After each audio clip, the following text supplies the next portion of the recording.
नमस्कार। ज्योतिष विषय के अंतर्गत में आज जो हम चर्चा करने जा रहे हैं वह है हमारा चंद्र उपग्रह यानी पृथ्वी का जो उपग्रह है।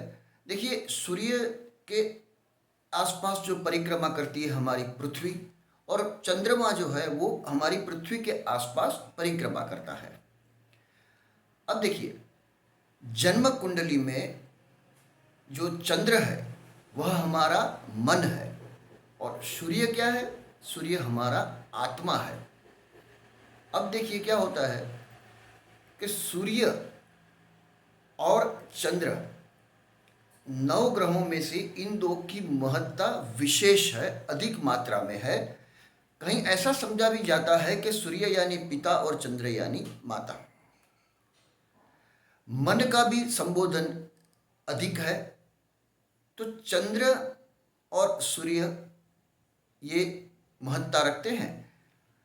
अब देखिए, अगर ज्योतिष शास्त्र में हम जन्म लग्न कुंडली की ज़्यादा महत्व देते हैं उसको, और वहाँ पर चंद्रमा किस किस स्थान पर विराज है, किस राशि में विराजमान है, उसके ऊपर पूरा जो है वह तथ्य जाता है।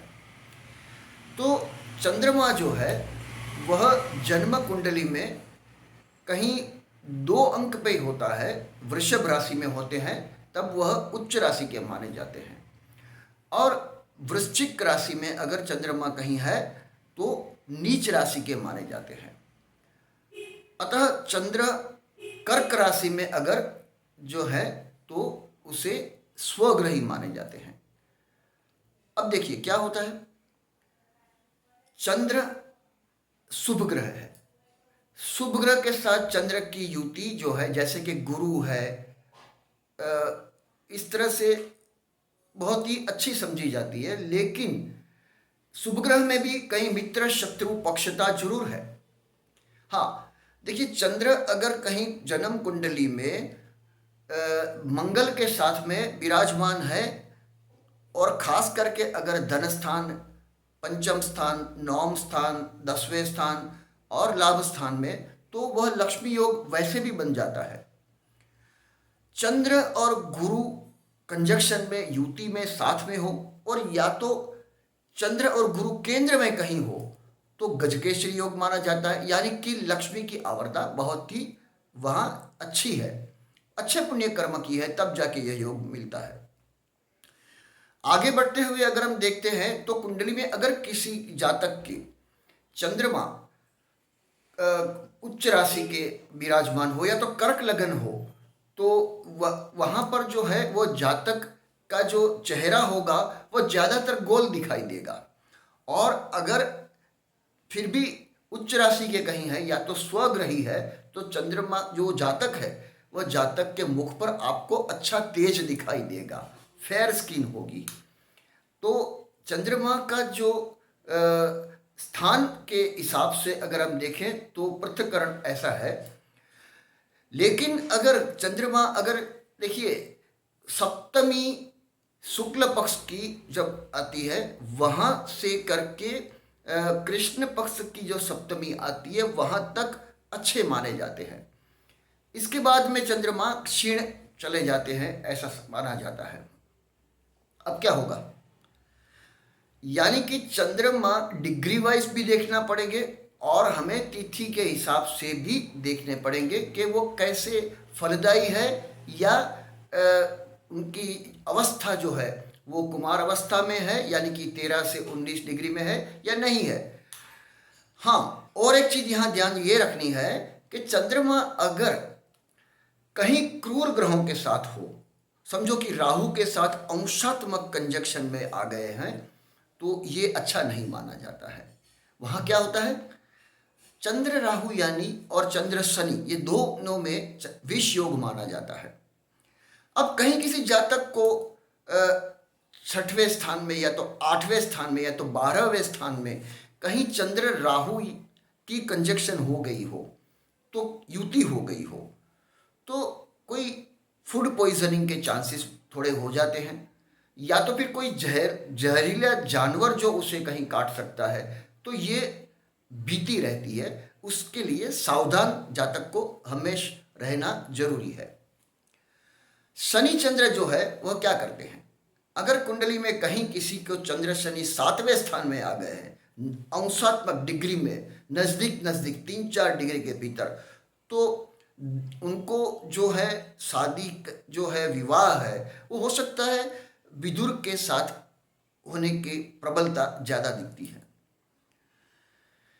यह देखते हुए हम आगे बढ़ेंगे तो चंद्रमा को हर अलग अलग कुंडली के जातक के 12 स्थान में विभिन्न परिणाम मिलते हैं। देखिए, अब हमें यह जानना है कि अगर कहीं चंद्रमा यानी कि मन और सूर्य यानी आत्मा, यानी कि जिस जातक का जन्म अमावस के दिन अगर है तो क्या होता है। देखिए, उनको ज्योतिष के पास जाने की जरूरत नहीं पड़ती है। क्यों नहीं पड़ती है भला?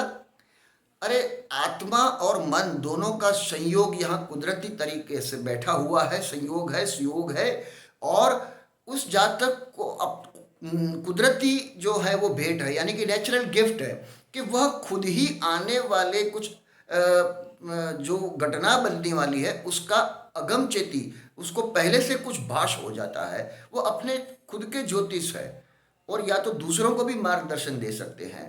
तो वह इसी तरह से अगर किसी जातक में की कुंडली में अंशात्मक अगर सूर्य चंद्र है, कंजक्शन है, तो वह इस तरह से बहुत ही अच्छा माना जाता है। चलिए अभी हम देखते हैं कुंडलिनी शक्ति के 7 चक्र है। वैसे हमारे शरीर के भी तो 7 शरीर है। सबसे पहला जो ये हमारा जो है वो पार्थिव शरीर है, जो हाड़ मांस चमड़े का मिट्टी का बना हुआ है। उसके ऊपर आता है हमारा प्राण शरीर। तीसरा जो आता है वो हमारा सूक्ष्म शरीर। अब देखिए, सूक्ष्म शरीर यानी क्या? सूक्ष्म शरीर जो है हमारा, वह है यह हमारा आज्ञा चक्र, और सूर्य हमारा जो है वो नीचे गुदा से जो है वो मूलाधार चक्र के ऊपर स्वादिष्टान चक्र, उसके ऊपर जो हमारी नाभि है, वह नाभि जो है वो हमारा मणिपुर चक्र है, वह अग्नि तत्व है, और यह चंद्र जो विराजमान है यहाँ आज्ञा चक्र में है। अब देखिए, सूक्ष्म शरीर यहाँ से जुड़ा हुआ है। जब बच्चा जन्म लेता है इस पृथ्वी पर, तो माँ के साथ में जो उसको गर्भ में जो एक नाड़ होती है, जो कोड होता है, उससे बंधा होता है। वहाँ से माँ का जो खुराक है बच्चे को पोषण करता रहता है। लेकिन जैसे ही पृथ्वी पर जन्म लेता है माँ के गर्भ से, तो वह नाड़ को काटी जाती है और वह जो है वो नाभि के रूप में अंदर सिकुड़ जाता है। नाभि जो हमारे शरीर का केंद्र बिंदु है।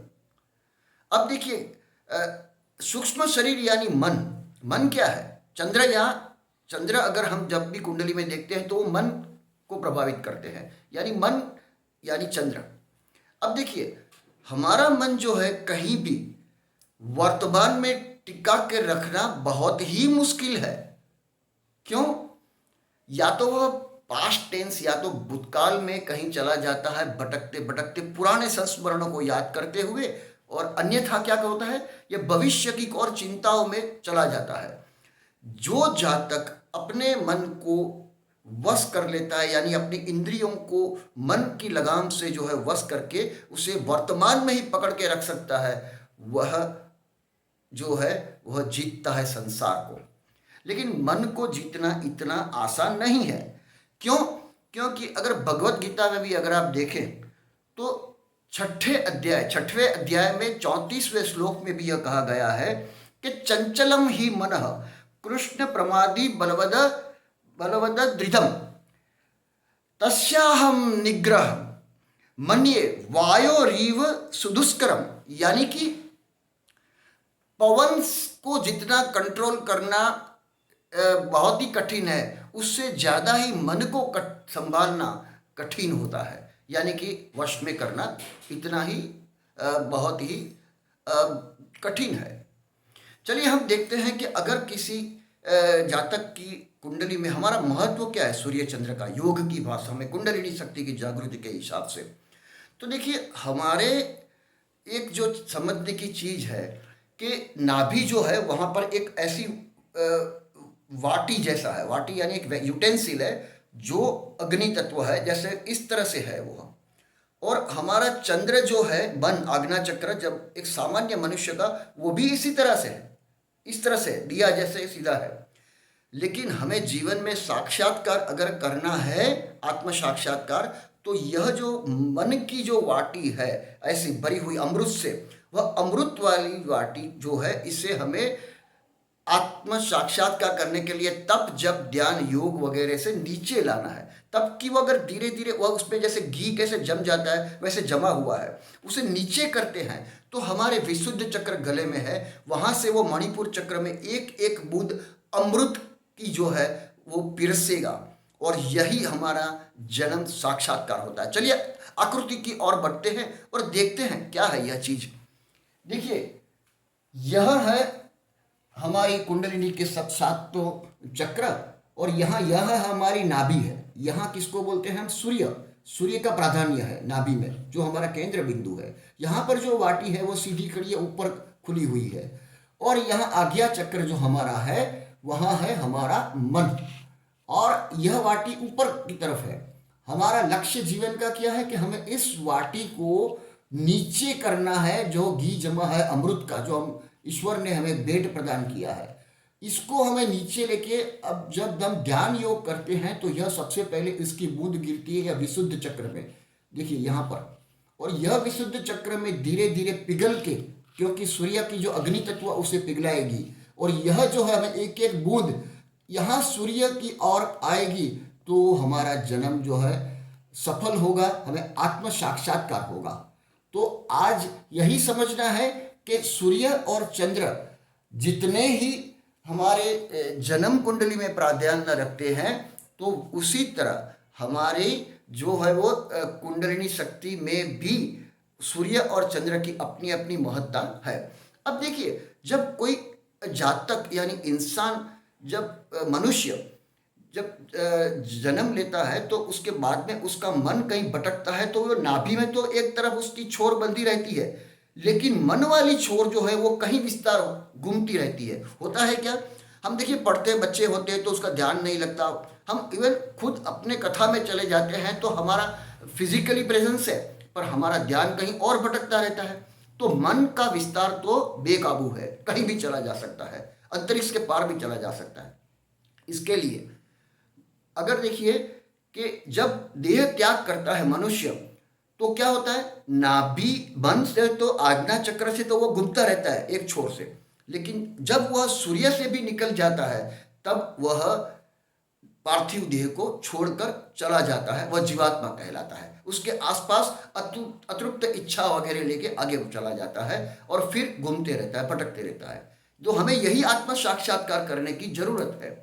अब देखिए, कहीं हमने देखा हो, कहीं पागल इंसान जो है उसको कहीं ठेस लगी है, कोई धोखा हुआ है, कोई सदमा पहुंचा है, तो वह उसकी जो आज्ञा चक्र मन से जो निकल गई है एक छोर, यहाँ अटकी हुई है सूर्य में, वह जो उसको जो आघात लगा है, जो उसको सदमा पहुंचा है, वही उसकी पीन अटक जाएगी और वहीं पर भी बार बार दोहराते रहेगा। तो यही हमें समझना है कि मन कितना प्रभावशाली है, उसे हमें वश में धीरे धीरे करते आना है। मनुष्य एक दुर्लभ जन्म हमें मिला है। तो आज के लिए बस इतना ही, लेकिन जाते जाते फिर एक बार आप सबसे विनती करूंगा कि मेरी चिरंतन पत्नी यूट्यूब चैनल को कृपया, अगर आपको ये अच्छा लगे मेरा एपिसोड, तो इसे लाइक कीजिएगा, सब्सक्राइब कीजिएगा, और अगर आपको फर्दर नोटिफिकेशन मिलते रहे, इसलिए कृपा करके इस जो मेरी बटन है, आइकॉन बटन, इसे कृपया प्रेस कीजिएगा। धन्यवाद।